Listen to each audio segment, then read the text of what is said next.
Good morning, good afternoon, good evening, everybody, wherever you are, wherever you're connecting from. On behalf of Heartfulness Wellness, it's a pleasure to create this space and discuss about something that is so immediately relevant to us as a humanity.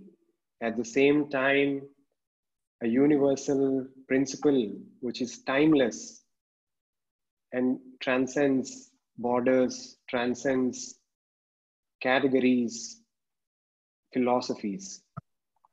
Today's wellness webinar is presented by the Heartfulness Institute. The Heartfulness Institute, as you may all already know, is a worldwide non-profit movement offering simple practices such as meditation, guided relaxation, which help us tune into ourselves and access our highest potential. At the same time, the Heartfulness Wellness is an initiative by the Heartfulness Institute to explore wellness in its many dimensions, to explore wellness at individual level of the body, of the mind, of the spirit, at the same time to explore wellness of all of us as a community and wellness of the planet and wellness in our interdependencies in our relationships. So without further ado, today's topic is all about Ubuntu. Ubuntu, as many of you may know, is a universal concept, is a principle, probably originating from Africa, which there's so much to talk about, but really is about togetherness, is really about selflessness, is really about harmony. And today's session is all about overcoming challenges together. And we have someone very special, someone very interesting with us. If we can go to we have Mutsa Samuel with us today. He's a global speaker, he's a creative facilitator, he's a personal growth mentor. He's also the author of 30 Days of Transformation, a book which guides us to be your authentic self. Mutsa is the founder of UbuntuLab, Africa's first and only personal growth hub. He's also a national coordinator for the Presencing Institute, which is an initiative by MIT ULab, where he's working towards capacity building programs and social innovation labs. I suppose exploring this concept of leading from the emerging future, as Dr. Otto Sharma from MIT puts it. Mutsa has 12 years of experience in public speaking. He really relates and definitely lives from getting to know him, holistic personal development and critical thinking. So regardless of career, status or stage in life, continuous self-improvement, a concept which is so synchronous with heartfulness and the heartfulness way of living from the heart, is something that Mutsa fully believes and lives and shares with many of us. So thank you, Mutsa, for joining us. And just to quickly introduce myself, my name is Aditya Barela. I am CEO for Audisankara Group. It's a non-profit of education institutes and skill development centers in South India.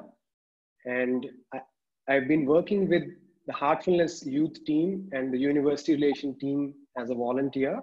And it is my deep pleasure and honor to be moderating Mutsa today in this timeless yet very current and relevant topic of Ubuntu. So let's just get started with Ubuntu. Ubuntu as I got to know, we are all learning about it, Mutsa, and I'll ask you to kind of help us uh, explore it in a dialogue today, where Ubuntu is the story. One story that we just read, I read online, is about how a scientist goes to an African village where she places a huge bag of sweets near a tree, and puts a lot of kids in a line at a distance, and asks them, the first person to reach the bag of sweets, right, gets the most sweets, right? So kind of a race to kind of, she puts these kids to a competition to get these sweets. But what happens then is, instead of running the race, or instead of all of these kids, they don't run directly, they don't compete, but rather they hold hands, and as the story goes, they walk together towards these sweets, and everybody takes one for each one, right? Just as much as they need, not as much as they probably want, and they share together. So Ubuntu is putting common interests above personal interests, above self-interest. So what is Ubuntu, Mutsa? Can you elaborate more on Ubuntu? Absolutely, absolutely. Thank you so much for this great opportunity to speak on such a, I believe, is a very relevant topic, especially in the times that we're living in now. So Ubuntu, for a lot of people, is a philosophy. Ubuntu is a concept. Ubuntu is a perception that people have. And for me, it's a lot more than that, actually. What I consider Ubuntu to be is a state of being, which means that it encapsulates every single part of who I am. You know, from my thought process to my belief systems, to my emotions, to, you know, how I view the world, my hopes, my fears. All of that encapsulates what Ubuntu is, and how it is displayed in the world for me. And so because of that, Ubuntu is something that you live, right? As much as you can learn it, maybe in your mind theoretically, it really starts to exist when it seeps in and becomes part of your essence of who you really are. And that concept sometimes might be difficult for people to understand, because, you know, when you go to the world that we're living in today, you know, we are told, like in the story, it's almost encouraged to have the competition. And sometimes that competition is all about your personal self. And your personal self is led by your ego. And so what Ubuntu does is it puts the ego in the right place, because ego is not necessarily a bad thing. But when you put it in the right place, in the back seat, then you allow your authentic self to be in the driver's seat. And I talk a lot about that in my book, and how actually my book, 30 Days of Transformation, is actually a process of starting to participate in incorporating Ubuntu in your life for the whole world. So if you look at the definitions of Ubuntu, there's quite a few of them, but the one that really resonates with me the most, I am because you are.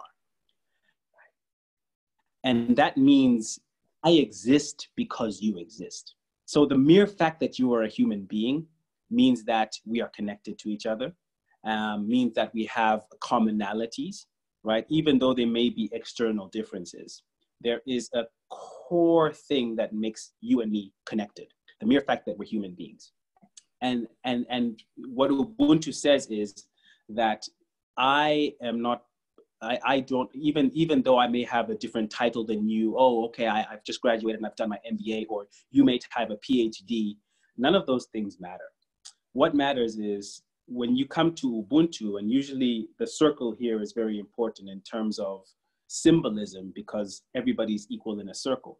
And it's everybody who is in that circle has equal input, irregardless of their experience, irregardless of their title, irregardless of whether they're deemed good or evil. Everybody can have that input, and that input is equal and it's validated. And that really is the core concept of Ubuntu. And that's what I try to really share with institutions, with people, to say that. And I think now more than ever, we need to think differently about how we think about ourselves, feel about ourselves. That's why Ubuntu is so relevant today. Thank you. That's wonderful. I really like how you've clarified the meaning, the essence of Ubuntu as a state of being, right?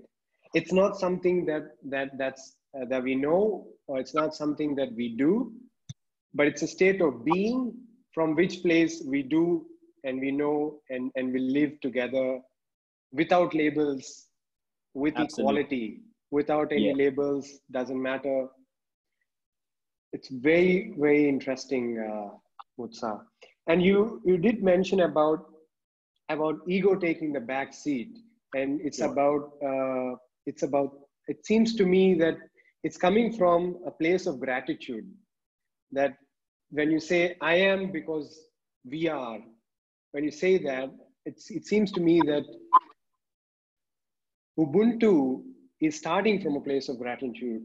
Right? The state of being is so connected, and gratitude is so important piece of it. That so can you talk a little bit about Ubuntu and gratitude, but also in today's context where um, there's a lot of challenge.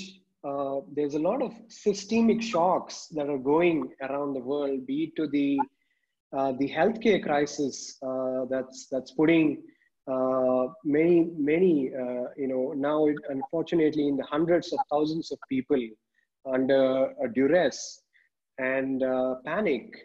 Right. And there is also the economic shocks, which are probably larger and more felt in different sections of the society, where especially in the underprivileged sections of the society too. And all of this is rippling out into other areas, into the lockdown, into the social isolation, which itself is putting maybe a few billion people in some kind of distress or duress, or at least discomfort. So how in these uncertain and volatile and times, in these challenging periods, how can we practice this Ubuntu, the state of being? How can we, in this state of being, with gratitude in these times? And why does it matter now? Right. Right. Okay, cool. Thanks for the question. So even before we get to gratitude, one of the main things that you would need, when you started embarking on this journey of this state of being of Ubuntu, I would say is bravery. And I say bravery because, one of the main things that you would need to do to achieve the state of being of Ubuntu, at least experience, is overcoming your initial fears or concerns. Let's take this initial pandemic that's happening globally right now, right? When we are in a fear-based society, right, we kind of revert back to our reptilian brain and kind of like our caveman thinking, which says, we hoard things, right? And what does that do? That's very, those are selfish actions. When we taking all the toilet paper, when we're taking all of the water and not leaving anything for anybody else. So again, that's leading from fear, right? So the anxiety, the concern, the comforts are what are feeding our actions, right? And guess what? Our ego loves loves the drama. Our ego feeds off of other people's fears and concerns, right? Because it's trying to protect us.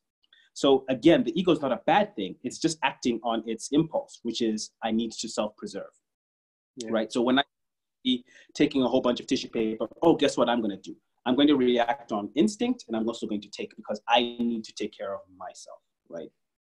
But when we lead from a place of love, when we lead from a place of understanding, and when we're brave enough to say, even though there's chaos all around me, I am not the only person that's in this situation. I have to be considerate of the whole entire tribe, right? So I'll use the word tribe when we're talking about the human race, right? Because that's basically what we are. We go back to the beginning of what I said about Ubuntu. I exist because you exist. And that connection of us being human, right, is all I need to know that we are connected. Then that means we're part of the same tribe, right? Yeah. And that in itself removes a whole bunch of barriers, right? Yeah. Now, we need to survive. Not me as an individual, as a tribe, we need to survive. My brother needs to survive. My sister needs to survive. My uncle needs to survive. My auntie needs to survive, you know? And when you have that kind of mentality, all of a sudden it's, I will take what I need for myself, just like the children with the sweets, right? Or if you go back to ancestors, all of our common ancestors did this, right? There was a beautiful relationship with nature, right? We take only what we need, and then what we don't need, we give back. We plant only what we need for our family and maybe leave a little bit of excess. But, you know, it's obviously when times of industrialization came about, you know, it was mass production of this and then obviously overconsumption, et cetera, which is a completely another different webinar for another day. But that's the difference between seeing the earth as a mother versus seeing the earth as a machine, right? That's a big difference between leading from fear and leading from. That's the difference between leading from ego and leading from your authentic self or your soul, right? Right. So when you are in a state of being with Ubuntu, you are being with your soul, basically what I'm saying. In the soul. And just to go back to heartfulness, you know, it's almost like when you take your essence and your energy and your awareness to your heart area, it's almost like the seat of your soul. Right? You open that door through your heart and all of a sudden you're tapping into something greater than yourself, but which every single one of us has. And that is Ubuntu for me. Heartfulness is a way of Ubuntu. You see, it's not, they're not something that's different. They're same, you know. They're the same thing. They're the same thing. Harmless. I'd like to unpack. I think there's a lot of insights. There's a lot of pearls that are coming of wisdom from your travels, from your experiences, from your depth of understanding of Ubuntu. It's really amazing. I think that trying to just unpack and echo what you're saying, Mutsa, what I'm hearing is bravery, right? You mentioned bravery. It's so amazing. And it's really, really interesting when you say that the practice of Ubuntu not only requires the selflessness, the responsibility, the recognition that the interdependency that we're all together in this, the recognition of that, but also it also requires a sense of bravery, right? Yes. And also, you did mention about the reptilian brain, right? And reptilian brain, in my minimal knowledge of neuroscience, is what the fight or flight part of the system, right? Is the sympathetic nervous system, right?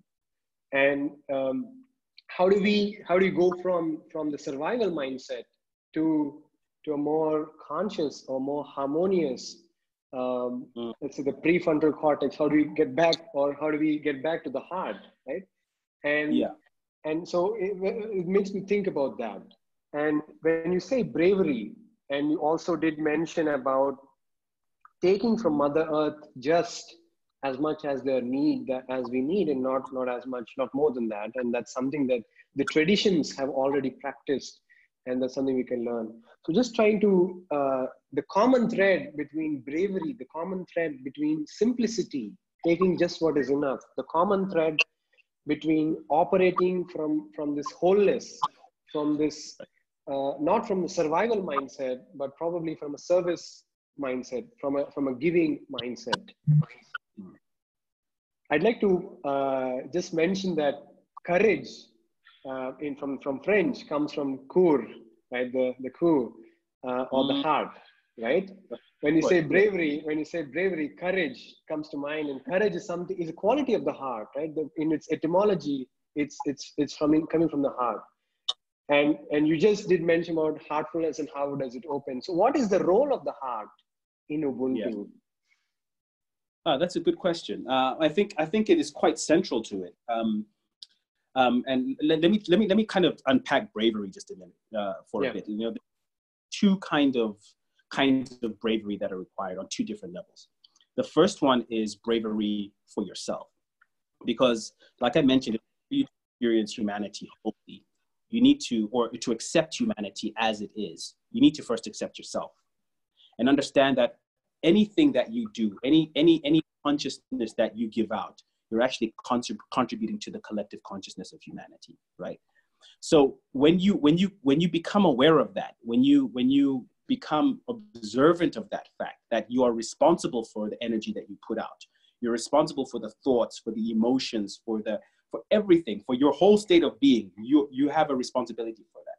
That means that even those shadows that you don't want people to see, you have to bring them to light. You know, you have to be fully comfortable with yourself. Say, listen, this is who I am, and stand in front of a mirror and unapologetically say, you know, this is who I am. You know, what is it that I don't like about myself? And that.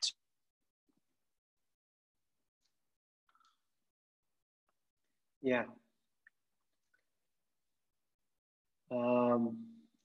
Okay, so in terms of unpacking bravery, it comes on two fronts. And the first one is having to deal with the things that you as an individual have, right? So keep in mind that, you know, because you're a part of a collective tribe of humanity, right? That everything that you put in, you are responsible for, right? So the state of being, your overall consciousness contributes to the collective consciousness, whether you know that or not. So when I talk about bravery of the self, it's going in front of the mirror and being unapologetic of who you are. It's facing your insecurities. It's making sure that you're the person that you are before you can start then, you know, contributing actively to the collective consciousness. Now, Yeah. can't contribute to the collective consciousness, but it won't be the essence of who you are. It won't be that your highest potential, is what I'm saying. And that requires bravery to face those things that maybe you don't want to face, or the things that have happened to you in your past, or maybe they're trauma related. So that's the first amount of bravery. The second amount of bravery that's needed is when it comes to the other people and how you interact in society. Why do I say this? Because when you are living in a state of Ubuntu, you're not going to be living like most people. Most people are still kind of have a shield over them, or wool over their eyes. So they're still blinded by their fears. They're still blinded by predetermined concepts or constructs that were created for them. And when you're living in a state of Ubuntu, you transcend all of those things. And you will be ridiculed because you're going against the grain. So when everybody else is hoarding and you're taking one piece of something, and people are like, oh, what's wrong with you? Aren't you in a panic? And you're the only one that's calm. People start to question and wonder why. And you have to be brave enough to stand in your conviction, to say that I am living from here, from the heart, and that's where the heart comes in. It's because, and those people who have brought their awareness to the heart consistently, at least in my experience, there is a certain sense of serenity that happens, even amongst the chaos, where it's very hard to explain in words, where you just in this other space, right? And people are wondering, oh, what's wrong with that person, right? And other people who are sensitive to energies can see that, oh, but there is something about you, you know what I mean? And that's where the heart, because when you don't have the words, sometimes you don't even need them, because the heart will speak on your behalf. And those who understand that will understand, you know, the energy that you exude. So bravery on two fronts. One, to deal with your internal conflicts, but also to deal with the rest of the world and how they may not understand you, because Ubuntu is such a foreign concept to where we are in the world, because we've been so disconnected from divinity. Thank you for that, the unpacking of the bravery, Mutsa, and the courage, where how it relates to the heart. And you know, I've been practicing heartfulness for almost 3-4 years now, and living from the heart seems very much similar to Ubuntu. Living with the heart. Of course, there's a lot to improve, and especially challenges, like you mentioned, challenges in life, in career, in relations. They tend to throw us off. There's pain, there's trauma, all of that. It's really part of life, and we can never really get rid of them. but what we can do is, like you said, serenity in the heart. And that, and it's scientifically verified too with heartfulness meditation, right? The practice of heartfulness. It's fascinating, the research where we can consciously trigger the parasympathetic nervous system to be active. The rest and digest, the repose, that particular nervous system, we can live from that, and there are simple techniques and practices that the Heartfulness Institute has curated and has made available also everywhere for free, where there are simple techniques, simply like left nostril breathing or some of these. So would you have anything, is there any practice that you do that shifts you when it's normal? Many times you get, when we face shock or trauma, where we face a sudden pain, right, of someone, even if loved one who's in really big trouble, what can we do to not go into fear, and where, in fact, like you earlier mentioned, we're not really helpful or resourceful when we operate from fear, right? We are very into self-preserving. But if we are from love and with courage, at the same time with alertness and caution, we can actually address the situation, address and be of support for a person. So what practice, how do we do that? Yeah. No, great. When I was doing my postgraduate diploma at UCT, University of Cape Town in South Africa, one of my teachers, because I studied entrepreneurship, and one of my teachers gave me this really great analogy, and he says, and it's pretty common analogy. He says, between the stimulus, the thing that you're reacting to, and the response lies a shadow, right? And that has been such a significant part of my life, because what it actually tells me about is the importance of stillness, right? And stillness actually has power. It has power. Yeah. You see what I did there, right? Just the fact that I gave a little pause allows the other person to digest what they say. It allows me to also think about what I have to say next and how to respond, right? And so applying that practice of stillness between the stimulus and the response allows you to give that responsibility and power back that I talked about. Because when you live in fear, you become a victim, right? And victims, the reason why you're a victim is because you don't have any power to influence anything, right? So that's still in a situation will allow you to kind of bring yourself back to that point. And one of the things is I apply deep breathing techniques. I regularly, I've been meditating now for about 9 years. So I've gotten to the point where I don't necessarily need to close my eyes to reach that state of meditation, right? So even if I'm driving, even if I'm in a place where a lot is happening, I can reach that point without necessarily, while I'm still doing something, so it's become like breathing to me, right? Wow. But for starting out, it's simple. When you understand what your trigger is, and you understand what your corresponding behavior is, right? And I would encourage people to actually write that down, right? So it's a simple matter of what is causing me stress, all right, for an example, right? And you write down the trigger. Okay, I get stressed when, for example, I hear a noise outside, or, I hear a car outside, right? The corresponding behavior is that I start having negative thoughts, right? And then once you've understood the trigger, you understood the corresponding behavior, and you start to unpack it. Why are you having those things, right? And try to understand the root cause of that behavior, right? Because behavior is just the surface of it all. What we're trying to understand is the root cause of it, right? So that you can change the behavior, right? And so that's what I mean when we talk about, the stillness, because when you're still in that space, and if it means closing your eyes and taking 3 deep breaths, and then in the moment, really becoming the observer, and Yeah. assessing, okay, this is how I normally respond to this. Is there Yeah. a... And just yeah. Mutsa, so what I'm hearing is that the minimum awareness we need to have, and we need to do a bit of reflection on the behavior and the triggers, on the response and the stimulus, right? So, and today, unfortunately,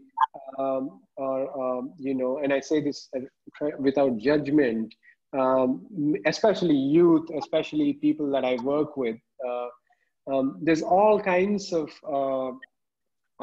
behaviors, of responses, right? Of people, starting from as simple as stress eating, right? As simple as the most popular one, online, binge watching, right?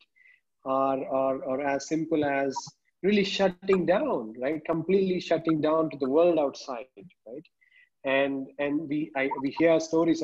One of my friend, he called me and he asked me, Aditya, I need you to listen to me. I need you to talk to me. And we go a long way back, and I ignored a few calls, and I said, what do you mean I need to listen? I need to listen to you. And he said, yes, you're busy. You need to take time for me. You need to take time for me. And then I said, oh, something's up. So I postponed some meetings, and I just said, hey, what can I do for you, right? And what is this? Suddenly, what are you saying? And then he tells me his story about him being an extrovert and how this lockdown is forcing him to be an introvert, right? And he's really all in normal life, and before coronavirus, he's going out and about and doing this. So I took that pause. I said, okay, there is some stimulus. There's something I respond to this moment. And I really gave him some time, and really found out, and really found out that he really needed someone to listen to, someone to be there, right? So, Mutsa, how about that? So that's maybe how about, what is the role of Ubuntu? What is the role of from the heart? Once we meditate, and like you said, we make meditation a continuous thing, right? We do meditation, of course, in the mornings or whenever, even when we are triggered by something shocking, we take pause, and after some point, and we hope everybody gets there, we get to a place of heart, living from the heart 24/7. Now, once you live from the heart 24/7, and I'm really trying to live like that, right? It's not easy what you're talking about. It's a lot of fun though, right? It's a joy to practice that. How can we be there for somebody else? How do we respond for somebody else? What would you do if somebody is in crisis? Because I think many people around the world are in crisis, are in situations where they may themselves not be in crisis, but they need to offer crisis, offer support, offer care. Yeah. And that's the great thing about the path of Ubuntu, is that one of the things that it opens up is empathy, right? And I believe that before you can experience empathy truly, you have to be able to experience vulnerability, right? So I'm always going to go back from start, has to start with you, basically, and being able to be vulnerable with yourself, right? And again, going back into some of the spaces that might be uncomfortable for you, right? And allowing somebody else to trust in you, right? You cannot fully help somebody else and manage somebody else in crisis if you haven't managed your own internal crisis. So once you've kind of dealt with vulnerability, and again, that takes a huge amount of bravery. I would encourage you to look up people like Brené Brown, who specialize in vulnerability. They are fantastic. She's a guru to me, and she is somebody who practices Ubuntu very openly, right? When you go now to somebody else and you're open with that empathy, you will have an instinct of what to do with them, right? Without giving too much of yourself. Especially in times like this, where everybody is in, there's a collective amount of uncertainty. What I've told a lot of people, that it's important to preserve your energy, all right? So yes, check in on people. yes, give yourself time, but also remember to kind of check where your energy levels are, what you can handle as well. If your capacity to manage people is low, don't start going and start, if somebody comes to you and says, oh, I'm in a crisis, maybe now is not the best time for you to help them, right? That's important. That's Ubuntu as well, because you're not going to help them to the greatest of your capacity. Whereas if you are in a space where you say, actually, I'm in a space where I have excess enough, energy right now at this moment, I have enough capacity to deal with somebody in crisis, then go right ahead and then help them. But I'd rather you say no when your level's here, right? Yeah. And say yes when your level's here. And when you say no here, it still doesn't mean you can't help them. It might mean, hey, listen, in all honesty, I don't have the capacity to help you right now, but can I actually refer you to somebody else? Or you maybe speak to a mutual friend who might be able to jump in. And then when your levels are high enough, that's when you go in and you're full of empathy, you're full of love, right? So I resonate a lot with the example you gave about your friend who's an extrovert. Because extroverts, I define extrovert and introvert on how you recharge, right? So a lot of people think that I am an extrovert. I am a very social person. I'm a speaker. Of course, I have to be a people person, but I recharge in isolation. So I'm an introvert, because that's where I sense. That's why stillness is important to me. That's why meditation is important to me, because that's where I get all my energy back. But if you put me in a room with 100 people, I'll be like this. But at the end of those 7 hours, I need to be, you see. So at the end of hours, if somebody comes to me and says, Mutsa, I have a crisis, I'm going to be like, I'm sorry, my brother, or I'm sorry, my sister. But I do not have capacity to. And I'm actually helping that person. Because if I try to overextend myself, I'm doing myself harm. And remember what we said about the collective consciousness. Each and every moment we're contributing to it. Yeah. So if I'm extending myself, then I'm overextending the collective. You're an ambivert, Mutsa. Let's get to the collective consciousness in a bit. This is very potent what you're saying. I think that there's so much of wisdom here. There's so much to apply and practice, because the tendency is to jump into the service of others. But really, we need to pause. We need to take a step back and really care for ourselves. Take care of ourselves first. Not in a selfish way, not in a way that I'm going to, not in the first world problems that we have, which are funny and all around social media, but really take care of ourselves. And I really love the what you said, recharge in isolation, and find that silver lining that this coronavirus and this lockdown really creates.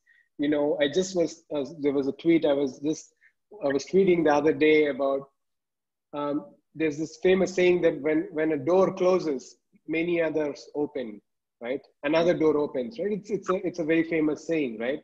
And I just got to think, in this lockdown, there's a lot of doors that closed, right? And what doors are we exactly opening, right? What doors are we opening? And I think that the door within, the door that we can recharge ourselves, is an opportunity for that, which makes us to be available for others. And big fan of Brené Brown's work. Mutsa, go ahead. Yeah. I don't think, about recharging.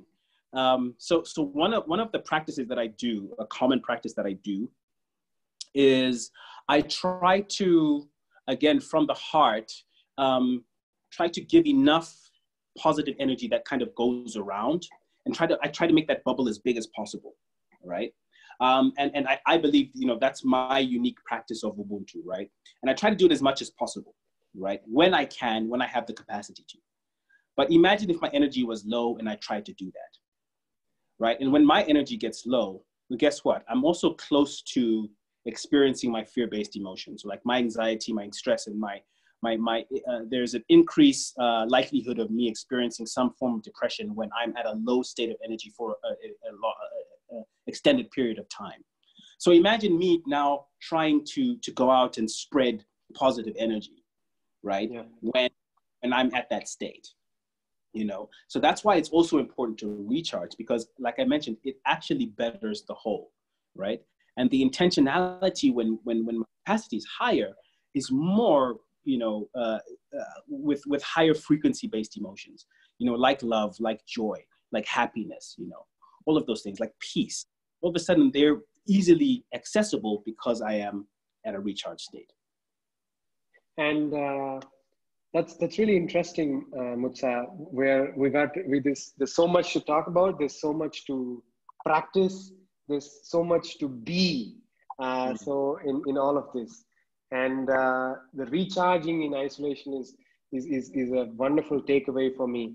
And the practice of meditation, the practice of reflection, of watching the pause, you've mentioned about it.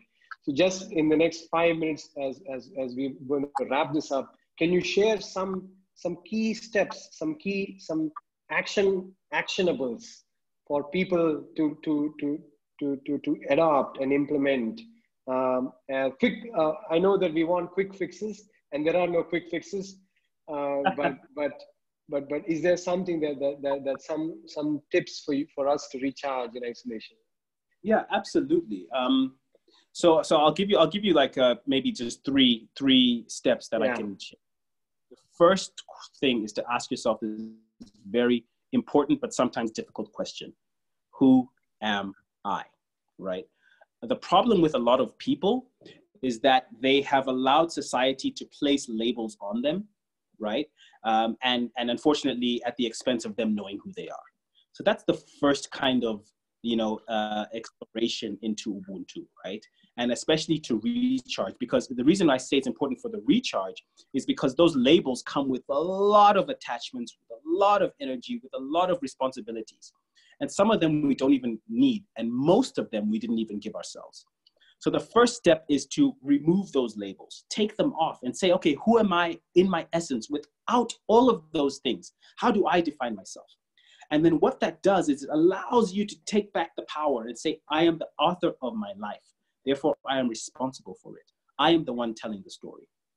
All right. So that you can do that by writing a letter to yourself. It's a very simple activity, right? Spend 30 minutes to an hour, just do that. And then see how you communicate with yourself and assess that communication. Is it helping you? Is it hindering you? Is it taking you forward? Is it taking you back? Or is it leaving you in the exact same place? Is it fear-based language or is it love-based? Right? That's step one, right? Step two, I would say, is to find a way to feed your curiosity, right? And the reason I talk about curiosity is because I believe it's a secret language of creativity, right? And creativity, right, is one of the foundations of Ubuntu, right? Creativity allows you to explore different avenues of yourself, right? When you talk about your authentic self, you're not just talking about me as a body. You're talking about, you know, your mind, your spirit. You're talking about your subconscious and your conscious mind, your left and your right brain, all of those things combined. And curiosity is allowing you to flow into all of those places, right? Unapologetically, without judgment, right? So find something. So is it a hobby? Is it something that's always interested you? Is it, oh, okay, I've always been curious about this type of meditation or this type of practice. Follow into that and allow yourself to be curious, because your curiosity will lead you to secret spaces that were previously unknown to you, right? And that's how you self better. Okay, so after you've kind of taken a moment to define yourself in the first step, follow that curiosity. Find a hobby, find something, and that will allow you. It'll like and it must be something that excites you. All right, don't do anything that's kind of, it has to be something that, oh, I've always been curious about. For example, a martial art. Okay, so look it up. Do a lesson online. Start using your body differently, and all of a sudden that will open up other avenues in your life. And then the third thing is to share that thing with the world, right? And how you do that is, you know, you almost have to, you know, become a novice at something. So the second step is all about learning something, right? And then interpreting it and sharing it with the world, whatever it is, okay? So one of the ways I always encourage people to do that is when you learn a new skill or you learn something about yourself, write a poem about it, write a blog about it, and share it with a few people, right? And then just, you don't even have to, you can get their feedback if you want, but actually the whole point is just for you to share a piece of yourself. Again, you're contributing to the greater whole, right? That piece of you that you've allowed yourself to discover and wrestle with, and then come up with, okay, this is a part of me that I didn't know before, now gets put into the collective pot. And guess what? That's how the vibration of humanity gets better and better, by by us continuously doing that. These steps are not something that you do once off. It's because that's how we evolve beings. You know, we have not stopped evolving, but if we continue to start tapping into different parts of ourselves, getting to know ourselves, and sharing that beautiful gift with the rest of the world, and everybody in the world does that, how different this world would be. And I think that's what we are doing today, Mutsa. That's what's happening. We're sharing and you're expressing. And you know, we're not trying to impress anybody. We're trying to express this beautiful gift that we've got. The meditation practices. I look forward to my meditations, right? Because they recharge. They just charge me up with new inspiration, something to do. And at some point, we have to give it. We have to express that. Or I look forward to my coffee, as simple as that. And of course, coffee cannot be shared today with everybody else, but you know, but at least things like the poetry. This is phenomenal. Thank you. It's a real pleasure to have you with us, Mutsa, and I think that it's so amazing how you are so unapologetically yourself. I've been following your work, and it's just so inspiring to be true and to live without I really love when you say other life in your own way. Only you be the other, not the society, not anybody else, right? Not any. And thank you so much. As we wrap up this webinar, and there are 3 action items once again. We can write a letter to ourselves, and we can really discover ourselves with love, using love-based language. And with the same love, I think we can find a way to explore our curiosity and spend time, the gift of time, productively. And last but not least, don't keep all the goodness with yourself. Share it. Let's practice Ubuntu. Let us be Ubuntu, and let us expand this bubble of Ubuntu. And even in dire circumstances, let us hold heart. Let us be courage. And that's the message that Mutsa, you've really beautifully summarized. And so thankful for you. Thank you for joining us. And I think it's a wrap. Thank you to the wellness team, and see you, Mutsa. And thanks to all those who connected with us, you know, live right now, or those who connecting with us later on. It's an amazing thing. On behalf of Heartfulness Institute, we have a lot of simple heartfulness practices, which include reflection, which include simple breathing activities, which also include the meditation practices. At the same time, volunteers like myself and Mutsa, we have so many people around the world, so many in Ubuntu, where they're willing to be there for somebody else. So there's the Hearts app, where you can connect with trainers of heartfulness too. And Mutsa's organization, UbuntuLab, has wonderful resources. And recently we've collaborated with Mutsa on Youth 2.0. We have wonderful talk by Mutsa on your authentic self there, which is stored.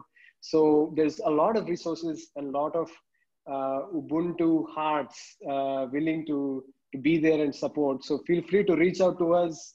Links are in the descriptions of the videos, wherever you find the videos. And thank you, everyone. And namaste and Ubuntu. Thank you. Thank you. Take care. Bye.